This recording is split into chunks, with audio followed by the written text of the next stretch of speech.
need to save an important email as a PDF for work, backup, or sharing.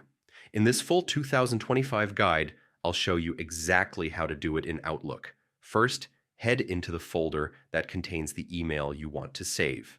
Double-click on that email to open it in its own window. Once it's open, look at the top left corner and click on File. From the drop-down, select Print. Now here's the key part. Under the printer options, choose Microsoft Print to PDF. This isn't an actual printer, but it lets you turn your email into a PDF file. Once selected, go ahead and click Print.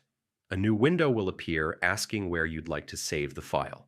Pick your location, for example, your desktop, then type in the name you'd like for the PDF. Make sure the Save as Type field shows PDF document, and then click Save. That's it.